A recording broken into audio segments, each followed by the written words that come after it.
బిర్యానీలు, అదే గోమాతను రక్షించుకుంటే బుల్లెట్లు, పోలీస్ కేసులు. ఇది మన తెలంగాణ యొక్క దౌర్భాగ్యం. కేసీఆర్ లీడర్లు, కార్యకర్తలు మరియు రేవంత్ రెడ్డి గారి లీడర్లు, వాళ్ళ కాంగ్రెస్ కార్యకర్తలు, వీళ్ళందరూ ఎంఐఎం యొక్క బావమర్దులు. నేను ఈ మాట బావమర్దులు అని ఎందుకు అంటున్నానంటే, వీళ్ళకి ఈ ఓవైసీ అన్నదమ్ముళ్ళు వీళ్ళంటే భయం, గజ గజా వణుకుతారు.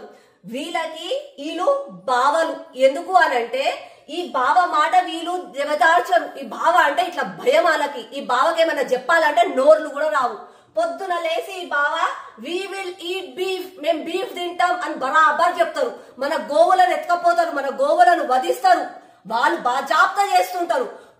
మేము హిందువులము, పెద్ద పెద్ద పూజలు చేస్తాము అని చెప్పి మాట్లాడుకునే వీళ్ళకి నోర్లు కూడా రావు. పోయి బామ్మడి బావ కాలు మొక్కి, బావా మేము పూజ చేసుకునే గోమాత, నువ్వు తినొద్దు బావా అని చెప్పడానికి నోర్లు కూడా రావు. ఈ మాట నేను అనొద్దు, కానీ అంటున్నా. ఎందుకంటే ఓపిక నశించిపోయింది. వీళ్ళ పిచ్చి రాజకీయాలు, వీళ్ళ ఓట్ల కోసం, వీళ్ళ మీ గురించి భయపడే రాజకీయాలు చూస్తే అసహ్యం వేస్తుంది. కాబట్టి అంటున్నా, తెలంగాణ ప్రజలారా మీరు వినండి. ఇప్పటి నుంచి మీకు ఎక్కడన్నా కాంగ్రెస్ లీడర్లు, కార్యకర్తలు కనిపిస్తే కాంగ్రెస్ వాళ్ళు, బీఆర్ఎస్ వాళ్ళు అని అనకండి. ఓవైసీ బామ్మర్దులారా బాగున్నారా, ఓవైసీ తిన్నడా, బీఫ్ తిన్నడా అని చెప్పి మాట్లాడండి. ఎందుకు అనంటే వాళ్ళు ఈ బావలు చెప్తే భయపడతారు. వీళ్ళు బావలకు మంచి చెప్పడానికి రాదు. పొద్దున్నేసి పోయి కాళ్ళు మోగుతారు, దారుసలాంలో సలాం కొట్టొస్తారు. కానీ బావా నువ్వు బీఫ్ ని తినకు, మా దేవుడు అని చెప్పడానికి చేతగా. ఈ మాట నేను మళ్ళీ ఎందుకు చెప్తున్నా అంటే, వీరుడు, నిజమైన రియల్ హీరో సోను, గోరక్షకుడు, నిన్న గట్కేసర్ ఔటర్ రింగ్ రోడ్ దగ్గర ఈ ఎంఐఎం లీడర్లకు చెందిన మనుషులు కొంతమంది మన గోవులను తీసుకొని పోయి కబేలాలకు తీసుకుపోతుంటే కాపాడిండు. కాపాడడానికి పోతే ఈ ఎంఐఎం తొత్తులు బుల్లెట్ తోటి కాల్చి అతన్ని ఈ రోజు ఐసీయూలో ఉన్నాడు. ప్రాణం ఉంటదా లేదా కూడా భయపడుతున్నాం. అట్లాంటి రక్షకులు వీళ్ళు. మీరు అనుకుంటున్నారేమో ప్రజలారా, ఈ ఒక్క సోనుయే అని కాదు. మొత్తం ఔటర్ రింగ్ రోడ్ లా ఎట్లయితే మన సైనికులు ఉంటారో అట్లా వీళ్ళు 5,000 మంది ఉన్నారు. ఈ 5,000 మంది రోజు మార్నింగ్ షిఫ్ట్, ఈవినింగ్ షిఫ్ట్ లాగా ఎక్కడైతే గోవులను తరలిస్తుంటారో, ఏదో సింబాలల్లో స్టంట్ మాస్టర్లను పెట్టుకొని స్టంట్లు చేయరాలు, రియల్ గా స్టంట్స్ చేసి వాళ్ళు ప్రాణాలు పోతాయని తెలిసినా కూడా నా గోవు మంచిగా ఉండాలి, నా గోవును నేను రక్షిస్తా అన్న ధైర్యంతో ముందుకు పోతారు.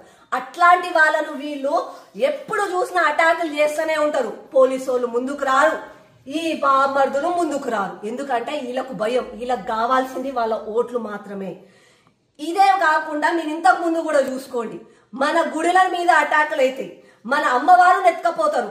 అరే మన గుళ్ళ మీద ఎందుకు అటాక్ అవుతున్నాయి, వాడిని ఎందుకు అరెస్ట్ చేస్తలేరంట, ఆడంట తిక్కలోడంట. అరే ఆ తిక్కలోనికి రోడ్ల పైన నడుచుకుంటూ వస్తుంటే మద్రాసాలో కనిపించవు, మస్జిద్లు కనిపించవు, చర్చిలు కనిపించవు, ఏమి కనిపించవు. మన గుడిలో ఉన్న అమ్మవారు మాత్రమే కనిపిస్తుంది. గిరి ప్రశ్నిస్తే మన మీద కేసులు అవుతాయి. ఆ తిక్కలోడి మీద మాత్రం ఏమి జరగరాడు, మెంటలోడు, తిక్కలోడు అని చెప్పి ఆయనకి సన్మానాలు చేస్తారు. ఇది మన తెలంగాణ యొక్క దౌర్భాగ్యం. నేను ఈ రోజు తెలంగాణ ప్రజలకు చెప్తున్నా, నీ ఇంటి మహాలక్ష్మి, నీ బిడ్డ మంచిగా ఉండాలి, నీ ఇల్లు మంచిగా ఉండాలి, నీ సమాజం మంచిగా ఉండాలి, నీ దేశం మంచిగా ఉండాలి అని అంటే ఈ బావలు చేద్దామనుకుంటున్నా రజాకార్ పాలనకి ముగింపు పలకాలి అని అంటే ఒక్కసారి ఆలోచించండి. అందరం ఒకటైదాము. సెక్యులర్ మాటలు మాట్లాడే ఈ లాంటి వాళ్ళకి అందరికి బుద్ధులు చెప్దాము. ఈ ఎంఐఎం బామర్దులకి, ఈ ఎంఐఎం వాళ్ళకి బుద్ధి చెప్పి మన సమాజాన్ని మనం కాపాడుకుందాం. ఇప్పటికైనా మేలుకోండి.